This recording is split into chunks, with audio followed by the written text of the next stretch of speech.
Hey, this is Tim Ripper Owens, and you're listening to Focus on Metal. Let's go. Focus on metal.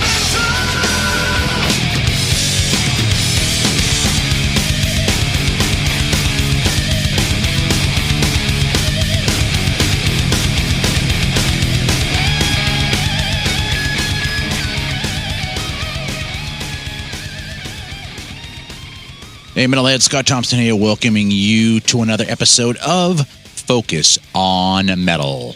So this week we will be digging in with author Matt Karpe, and he is releasing a brand new book called Tool on Track, which is his sixth book that he's done on the music industry.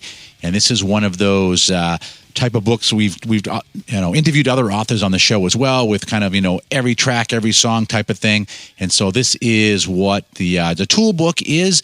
But Matt's also written for a couple of different publications, Power Play, as well as Down for Life. And also in the books, he's done We Own the Night, which is the underground of modern American hard rock. And he did two nu metal volumes. He did Resurgence, and he also did the Definitive Guide to Nu Metal, and he's done a Korn on Track book as well. But this week, we are here to talk to Matt about the brand new book on Tool, which is called Tool. Every album, every song. And again, it's part of the On Track series. And Matt does talk a little bit about the release dates. We're trying to get this out there before it actually gets released. Right now, current release date here in the States, I believe, is on the 30th of September. And it's a little earlier than that in his native England. So we'll get to our talk with Matt in just a few minutes. But hey, you know what? I want to take this opportunity to get up on my Focus on Metal soapbox and just spin a little bit of truth against all of the BS that was reported recently, all across the U.S. on the supposed almost near riot at the Extreme show. It's killing me, it's killing me, it's killing me, it's killing me. Everything pisses me off. Everything pisses me off. Everything pisses me off. So first off, I will call a great, big, huge bullshit call on near riot. And I can do that because I was at the show and sitting, well, it was supposed to be second row, but the way they worked it out, we ended up being front row. But they did have their sound turned off. Nuno did get pissed off about that. And for those of you that, haven't had the opportunity to sit really close to the stage, a lot of times when a lot of the PA goes down, you don't really notice it because you're getting everything off the stage. And the same would go for Nuno with the band is it was pretty obvious, us up front, them. We didn't really hear the PA go down, but people in the back, you definitely could. So, yeah, they went through a couple of songs where apparently back there they weren't hearing very much. So, did Nuno get pissed? Yeah, of course he got pissed. What, what the hell? You book a band into a venue, you don't have their sound shut off all of a sudden. That's bullshit. So I don't blame him for being a little bit pissed off about that. Did Gary and Pat just walk off to the side of the stage while Nuno vented about stuff? Yeah, they did that too. But did the bulk of us sitting out in the audience start to riot? No, fuck no. And, quite honestly, Nuno was on a roll that night anyways. He'd already bitched at a girl in the front row who was flipping him off through the first couple of songs, which is, I agree with him. If you're going to sit in the front row, why are you sitting there flipping me off? You could go watch any other band somewhere else. And he was having problems with his, precious main Washburn N4 as well. And, that can lend some stress as well. And then after all of that, you find out that your sound's getting deliberately fucked with. Yeah, you're going to take the opportunity to get a little bit pissed off and say what you want to say. And you know what? Kudos to him to actually have the balls to, if he's pissed off, say something. But again, were we rioting? Was he inciting us and telling us to riot? No, he wasn't. So this whole inciting a riot, near riot, all of that, I'm calling, like I said, giant ass call of bullshit on that one. And then the other interesting part of it was that, this happened on the 2nd of September. And it took until, I believe it was the night before they were appearing with Aerosmith at the big Fenway anniversary show, that suddenly this story breaks out into all of the news outlets. So what the hell is that? Kind of really convenient timing. If this was some near riot event, it takes you a week to report such a thing. So yeah, just, I needed to get that out there because there's a lot of BS that's going on, and I'm hoping that maybe I will be able to, get a hold of even maybe Gary or, one of the other guys in the band, and just, hey, kind of talk through that as well and get their perspective on it. So we'll see, if I can make that happen or not. But again, all of that was out there, and, a lot of it was just total BS. And I will say, hey, as long as I'm talking about it, they came out, they put on a great show. And these were they did about 4 or 5 warm-up gigs before the Fenway show, doing a few different things. This is kind of a smaller venue. I think it's about like 2,500 people outside. And this is actually, honestly, the first time at this venue that I've ever had any kind of problem at a show, or a band has had any problem at the show. And so, not only did they have their sound fucked with by the police, but there was also, bitching about curfew and stuff like that. And they ended up actually even cutting 2 songs out of the tail end of their set. They basically put it up to a vote, 3 songs that they had left. We voted. They really only had time to do 1 because of all the crap that was going on. And, I agree with Nuno with his assertion during his supposed inciting that he said that, if you have all of these potential issues, then why the hell would you book a band like us to come play here? So I would think that, unfortunately, they're probably never going to play that venue again. And it is, it's a cool venue. It's by a lake outside. It's, usually pretty chill, laid back. This was definitely an anomaly. I will say, though, that as taking my girlfriend's daughter, her first concert, got to be right up front, and she got to see a completely unscripted live show. And that was good. So she saw that, warts and all, right from up close. And she actually had a really good time. So I'm hoping that, they will schedule more dates beyond the Aerosmith show. And if they do, and you have a chance to go see Extreme, then I would definitely urge you to go and check them out. They haven't lost anything at all. I only did a few of those obligatory acoustic-y kind of things, but most of it was straight balls out good stuff. And like I said, I'll see whether or not I can, maybe hook up with Gary. It's kind of, I've got this situation of what do you want to call it? Probably about a 4 degrees of separation with Gary. I'm not even going to get through it. But basically, I could probably get some word back to him relatively easily and see if he wants to come on and talk. And, maybe he doesn't. Maybe he just wants to let the whole thing lie. And I wouldn't blame him. But anyways, Nuno got to use his soapbox that night. I think he was perfectly fine with what he did. We didn't frickin' riot. With all of that out of the way, I think I will stop with my crap, and I want to get into the reason we're really having the show this week, and that is so we can listen to Richie talk with Matt Karpe all about his upcoming book on Tool, every album, every song. Hello? Is that Matt? It is, yeah. Hi, Matt. It's Richie here for the interview. Hiya. How you doing? So what I want to start with those sort of books in general. Now, I've gotten books sent from Stephen, and they do a lot of different type of books. Like you did a book on new metal, and then they'll cover a certain era of a band, and then I've had some of the authors on that they do what you're doing with the Tool book, which is track by track on every record. Yeah. Do you pitch the idea to Stephen, or does he ask you which one do you want to do? So the first, the new metal book, I approached him. I found him in a writing magazine. He was kind of sort of promoting Sonic Bond, and he was basically saying, if there's any music writers out there that, looking to get published. So yeah, I contacted with him. So as you know, yeah. So there's the 2 main types of books that Sonic Bond do is the on track, which is the every album, every song, and also the decades set. And every so often he takes on a book sort of completely different. So I was fortunate that he took on the new metal book, and as a separate sort of entity. And then, I got the Korn book, which was next, which I pitched to him.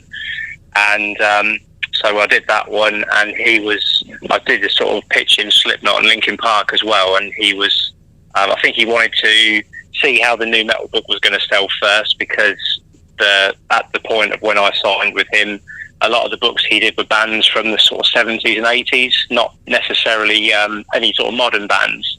So I got those two done, and then he actually asked me if I would do the Tool book, so they're not a band that I would have considered. I mean, I'm a fan of the band, but they're not one I would have considered writing about. But I'm glad he did, really, because it was a learning experience for me as well, I guess, for a lot of the songs, really sort of doing extensive research and digging into stories behind the songs, and the band are an enigma in themselves, really. So I'm glad that he did that, and I'm quite happy with how the book came out. Where do you start with researching them? Because you mentioned there that they are an enigma. They seem to have become huge, all on their own terms.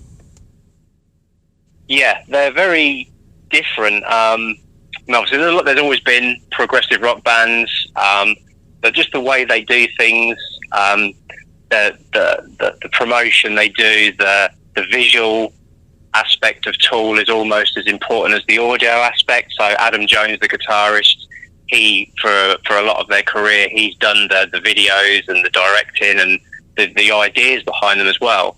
And of course, the music that they create, they generally, Adam Jones, Justin Chancellor, the bassist, and Danny Carey, the drummer, they generally get together first and do all the writing together, which can go on for years. And it's only when they're pretty much happy with the music, and then they'll hand it to Maynard, the vocalist, who will then put his vocals and lyrics to the pieces. So it's a very long process with Tool. The last album was sort of over 13 years between Fear Inoculum was the latest album, and 10,000 Days before that. So there was a long process with that kind of thing.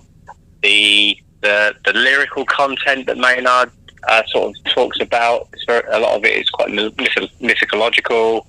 There's a few songs that he ends up becoming more personal with. He was not always that kind of person that wanted to talk about his own sort of perhaps life. I've got his memoir, and again, he does talk about parts of his earlier years and that, but he still remains quite vague in that sense, I guess. So, in terms of the research, obviously the internet's a wonderful thing. I had all the albums anyway, so music-wise, I was pretty sort of knowledgeable of the music.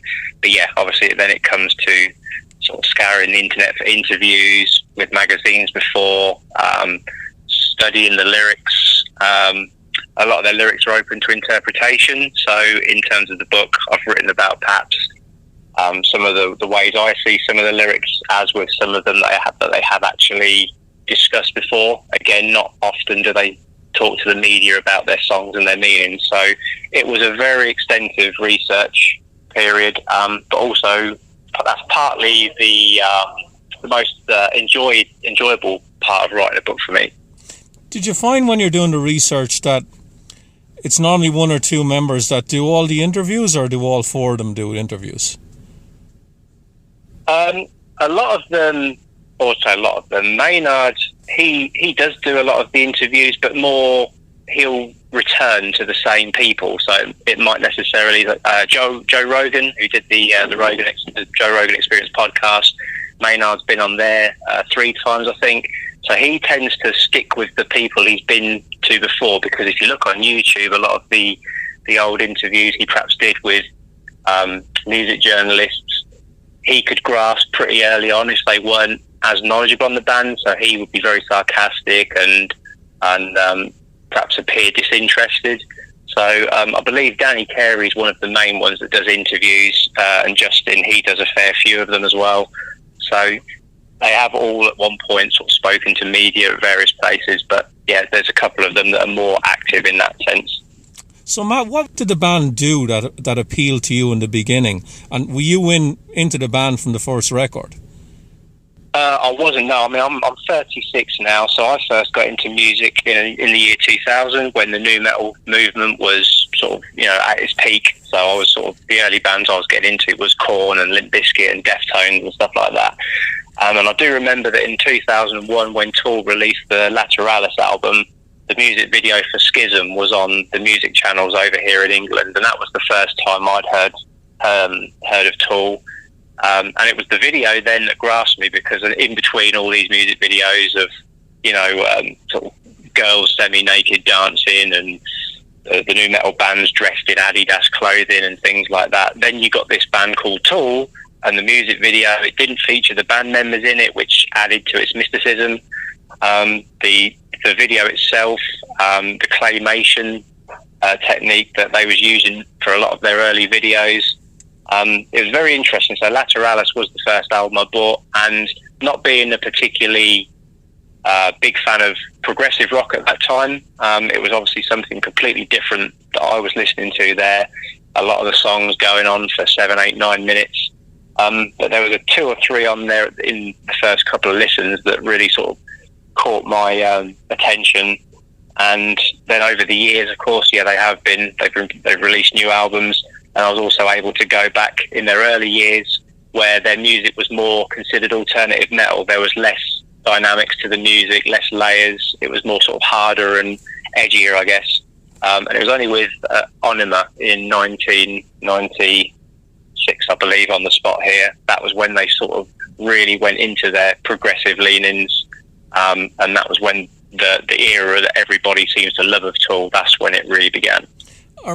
Lateralis, that's the one with the human body, isn't it? The artwork. It is, yeah. I remember a friend of mine gave me that a long time ago, and I remember opening it, and it had no information on it at all. Right? Yep. And that to me was like, in the information age and the internet and everything, that really stood out to me. I was like, what the hell is this? Yeah, for the band, it's always been about the music. They've not really been ones to, be poster boys or anything like that. It's always been let the music do the talking, let the artwork. They've had Cam De Leon and Alex Gray, who have been the 2 main artists they've worked with over the years, who have created the artworks and things like that. So I remember Lateralis. The booklet, obviously, you turn the page and there'd be another layer of the human body exposed as you went along. Very much it's all about the music and the art for those, for Tool. I'd love to know how they were able to do that, for a label to allow a band to do something like that, because you might be able to correct me here, but I can't think of another band other than Tool that can pull off something like that and become big. Yeah, especially back then. I mean, they was signed to a label called Zoo Entertainment, and when they signed their contract, they wanted to make sure that they remained in complete control of everything, of the artistic endeavours, of the music. Obviously Zoo, they was in charge of distributing the records and getting the band out there as such. But Tool wanted to remain in control of the actual product they was putting out. So I guess that helped them, and they wasn't obviously on a massive record label like the Sonys or the Universals. And of course, when they signed to Zoo was a fairly mid-level record label, I guess, at best. So Tool, when they came up, and of course they started earning Zoo a lot of money, I guess Zoo sort of realised, we've got to pay attention to what these guys are doing. We've got to let them take the ball and run with it, really. Yeah.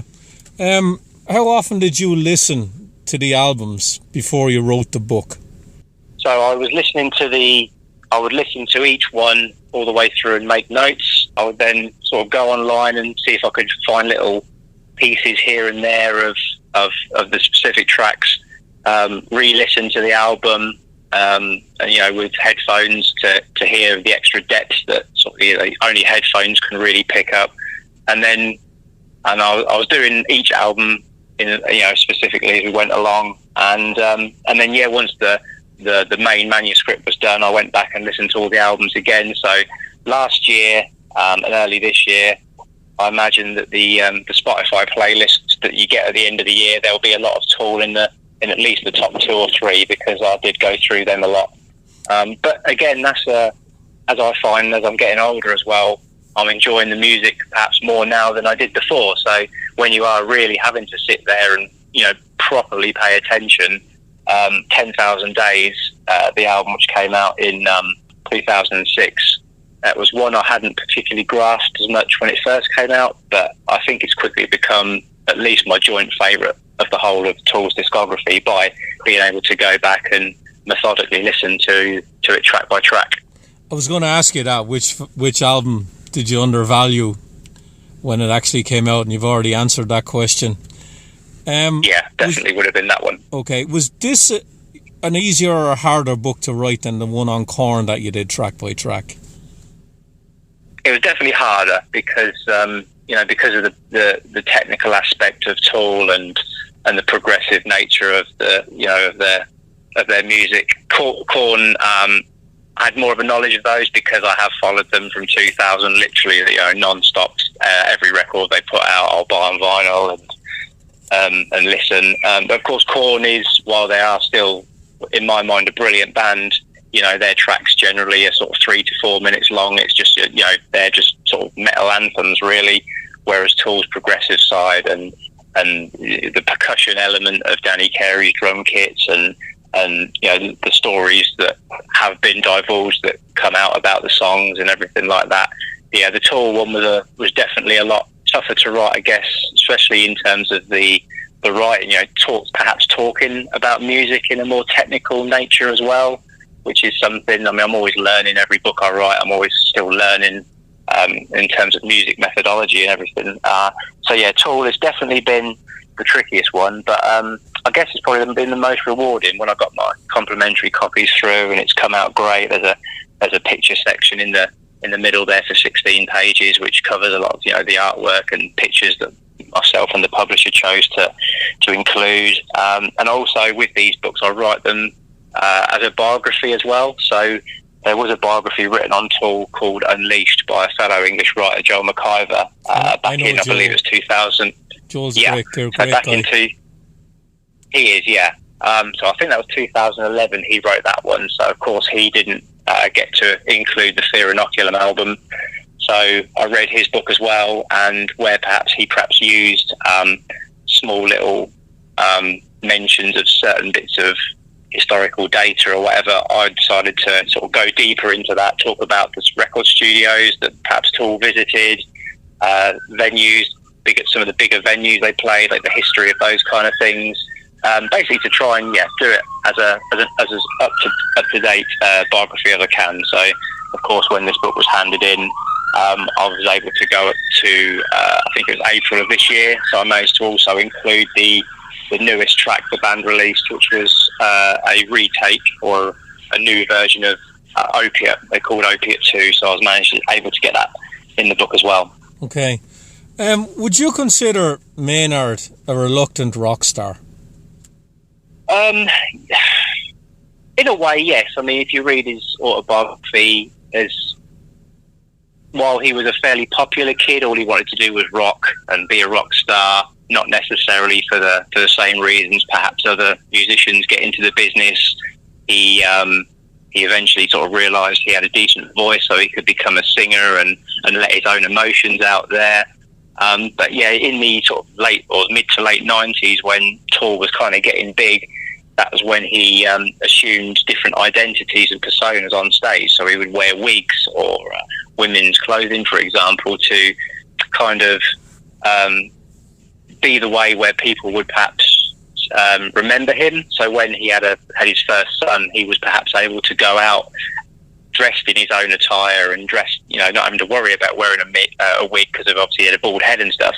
In that sense, he was hoping then that people wouldn't be able to recognise him on the street. And I think for a while in those early days, he was able to go about his business largely undetected. But yeah, of course, in the years that followed and the bigger Tool got, I would imagine he can't really go too many places without being spotted and potentially being stopped for a chat or an autograph or whatever.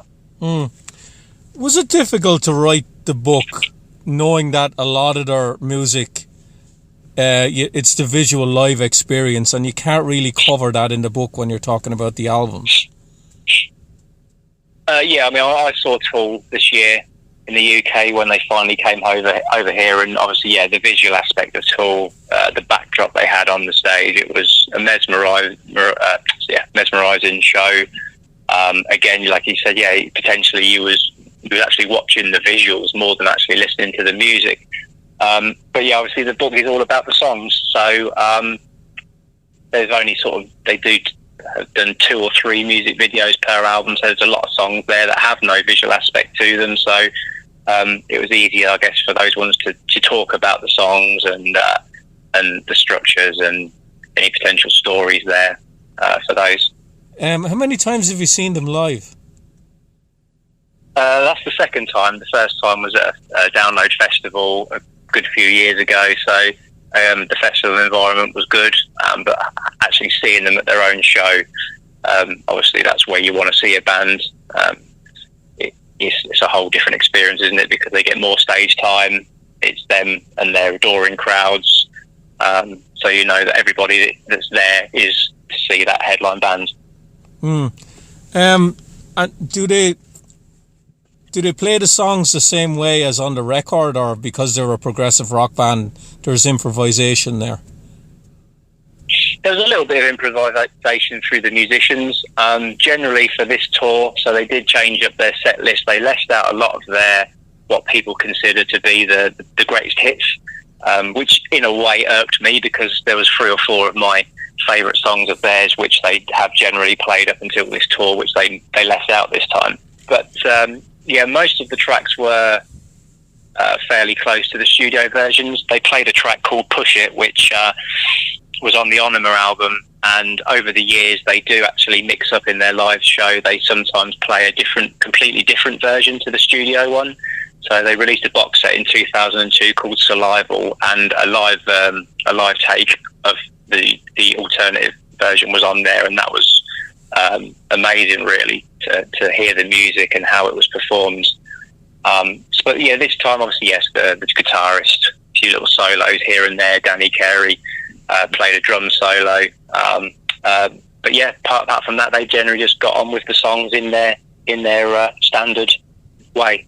Have you gone down the rabbit hole with the side projects that some of them have done? I know Maynard's done a couple of A Perfect Circle albums. Yep, and at the back of the book, after talking about the whole Tool stuff, I've gone into a lot of the band members' side projects. So as you said, Maynard's main bands are Pussifer and A Perfect Circle. They are the other 2 bands that he's done a lot of work with. And then I've got the book in front of me. I'll quickly fast forward. So one of the actual projects that is one of my favourites, Danny Carey did one called Legend of the Seagullman, which was with one of the guys from Mastodon. There was a few members in there kind of talking about aquatic themes of mythological creatures and stuff like that. That's a really good one to listen to. It's kind of a bit sludgy, a bit like Mastodon, a bit stonery in a way as well, with progressive textures as well. So that's one of the pick of my sort of Tool side projects. But Paul Damore, the original bassist, he had a couple of projects called Lusk and Fearsome Engine there in here. Lesser Key was another one or the latest band that Paul Damore was part of before I believe he's now with Ministry. And then also in the book, I've sort of included a few of the bands that are inspired by Tool that have sort of openly admitted, bands like Chevelle. There's a few Australian bands, Carnival and Cog. Mastodon have admitted being influenced by Tool as well.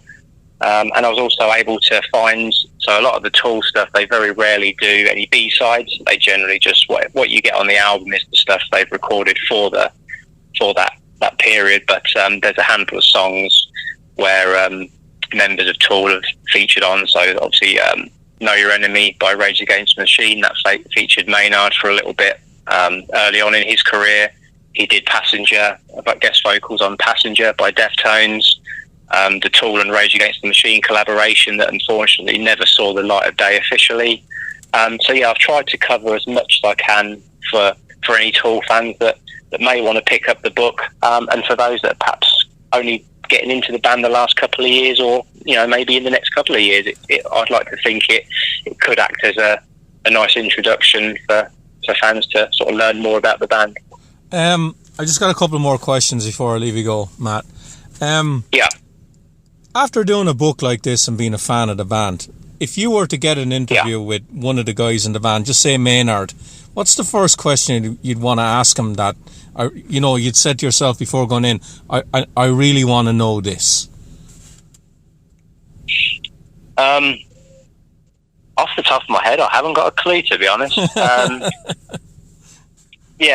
I'll possibly when's the next album going to come, because obviously the last one was 13 and a half years in between. But no, I don't know. I mean, yeah, I've been a music journalist and I've written for magazines and stuff, and did my own podcast. So when it comes to an interview, obviously you always get the questions ready and prepared and stuff. But yeah, I'm not really sure, to be honest. A lot of interviews I have seen sort of talk about the band's sort of how they sort of got into the progressive ideas of their music and stuff like that. But yeah, I'm afraid I haven't got an answer for that one. And of course, getting an interview with any of them, it can be quite tricky. Like I said, I think Danny Carey's probably the most open to interviews. I did try and reach out to management and stuff when I was in the early stages of the book, but I didn't hear anything back, which is fine. But yes, you never say never, I suppose. There's always one day you could potentially catch up with them, and a couple of them are fairly active on Instagram as well, so I guess you never know that if you decide to hashtag them one day or tag them in a post, there's always a chance they may see it and react if they feel like it.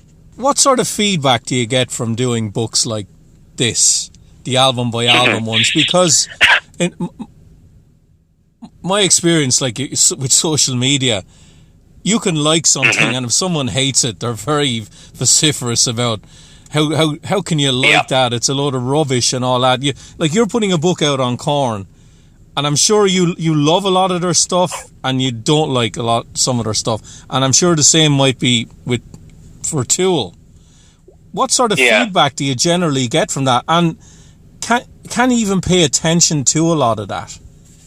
I have, to be honest, I have had to learn that since I've been a writer, you do have to kind of shut off from the negative comments. I was very fortunate with the Korn book that there's a couple of really dedicated fan groups through Facebook, which was letting me share and promote the book through there, and that sold really well. I didn't really, obviously, a couple of the early questions was you able to speak to the band and stuff like that. But generally, it was very supportive for the Korn book. The Tour one, again, a fair bit of support, and I know there's been a fair few pre-orders. The book actually comes out in the UK over here this coming Thursday. But I've heard as well that Tool fans can be very, very protective of their band, I guess. And there was a lot of negative comments about me doing this as an unofficial book. So, yeah, a lot of them were basically sort of saying it's not going to be worth the paper it's written on, blah, blah, blah. So, yeah, I have had to learn to kind of shut off from those kind of comments. But my main, ever since I wanted to be a writer, I just do it for the love of writing. I've always said that if I sell one copy, I'm happy. I write about the things that I would like to read about. So that is the main reason I do these. It's not to make money, because there's not much money in book publishing and book writing these days anyway, unless you get perhaps if you're unless you're a writer of fiction and get good deals in that sense. So no, I do it for the love of it. It's nice to see the books come through the post when they're finished. You can see it for the first time, and when you notice you haven't made any spelling mistakes or any grammatical errors, and it's all come out nice and professionally. So no, those are the real reasons I've done it. And yeah, if people want to buy it, then fair enough. If not, then it's not a problem. Now, if someone, and I'm including myself, haven't owned any Tool albums, where would you recommend I start? A lot of people say Lateralis is the band's best album. I personally prefer Onima, which came out in 1996. So there's a little bit of the previous era of Tool in there, the kind of alternative metal era. But then as the album progresses, you can hear the new wave of Tool coming in, the textures and the layers, and it's still my favourite album of Tool's. But 10,000 Days, as I said earlier on, that's very close second, I think, as well. Now they actually went heavier for that album. Maynard was dealing with the loss of his mother in the lead up to that album, and a couple of the songs especially become very personal to him, talking about his mother on there. And yeah, like I said, the guitars were amped up and the drums were heavier. There's some banging tunes on there. But yeah, I would say Onima for me is my personal favourite Tool record. The easy answer you could have given me there was Start in the Beginning.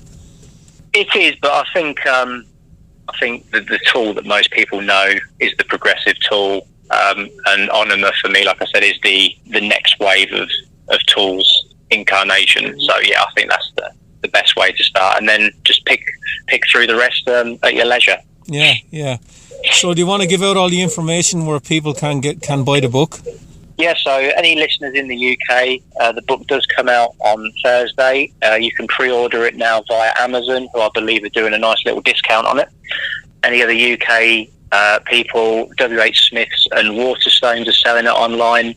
In America, you can get it at Amazon, Walmart and Barnes & Noble. And in terms of Australia, I know Booktopia are going to be selling it.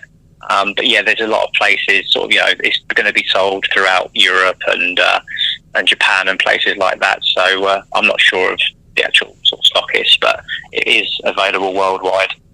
Thursday, as I said, is for the UK, and then Europe and America and the rest of the world, they always come out 2 months later. So it's going to be the end of September for you guys over there. And what's the next projects you're working on, or can you even tell me about them? Because I have enough authors on. Yeah. When I ask them that question, they can't give me the information.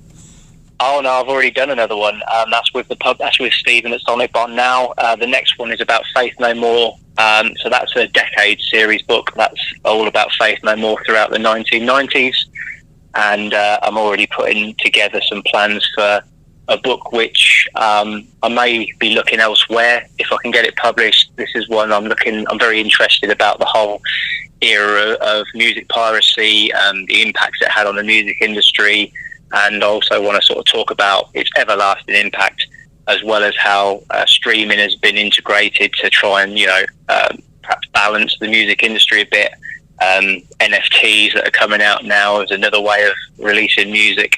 So that one could be kind of like an educational book, historical, of course, as well.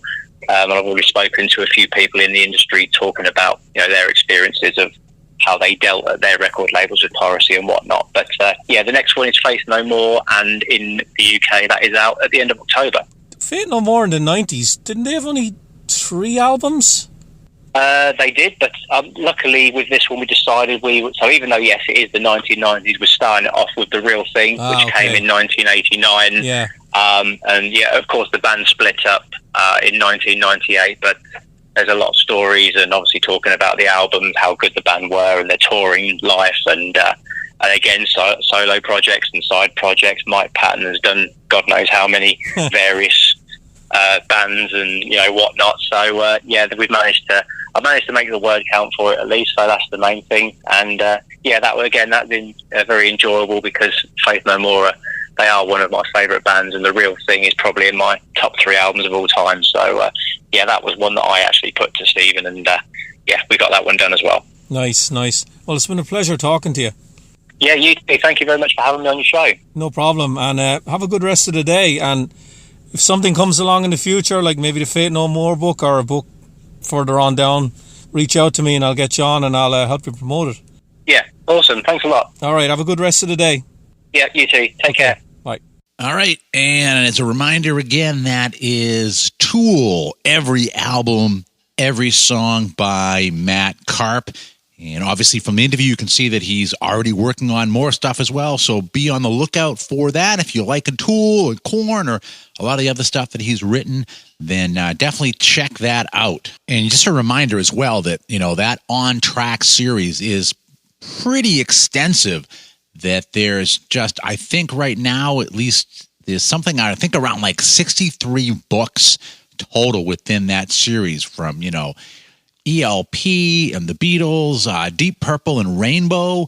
There's one of the ones that's out there. The Stones, Queen, just all kinds of stuff. The Clash. It goes across all kinds of genres as well. But that publisher has definitely put a lot of different books out in that On Track series. So hope you guys were liking this one. This was actually intended to go out a couple of weeks ago, but then The Joel thing rolled in as well, and we felt we needed to get that out quick for Joel because that was a tour that was imminent, and no good promoting a tour that's already gone by. And then this fit in because at this point the book hasn't been released worldwide yet, so we still get a lot of the pre-publicity for Matt on his book as well.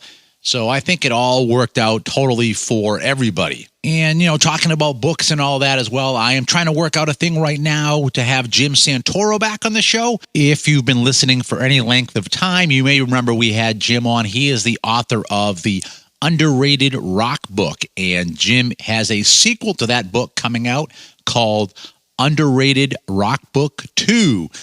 Spelled T-O-O in this case. I thought that was kind of a clever twist. So I am working up with Jim right now to see if I can schedule something in with him before that book gets released in October. So if you like the first one, then you are definitely probably going to like the second one as well, where he talks about another 250 underrated albums.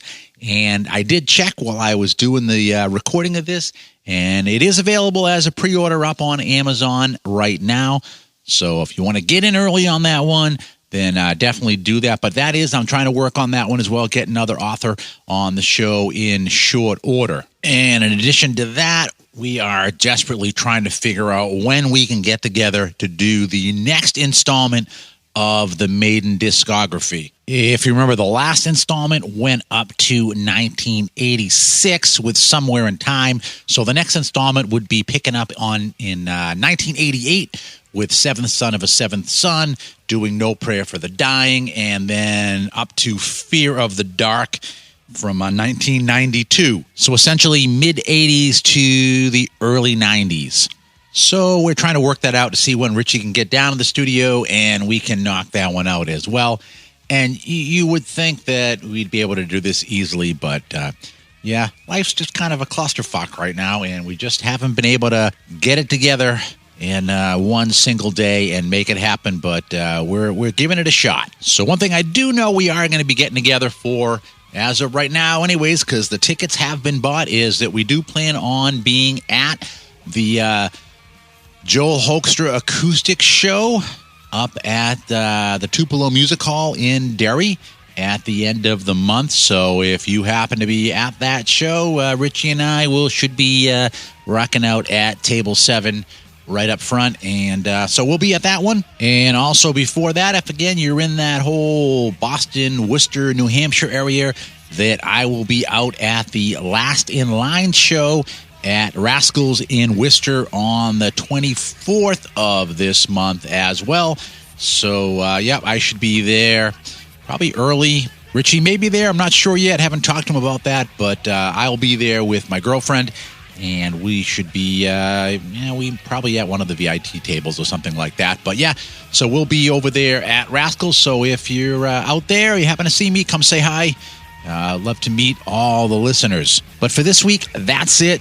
Stick a fork in it. This puppy is done. So for Richie, myself, and everybody else here at Focus on Metal, have yourselves a great metal week. And until we talk to you again next week, as always, remember, Focus on Metal! Everything else is insignificant.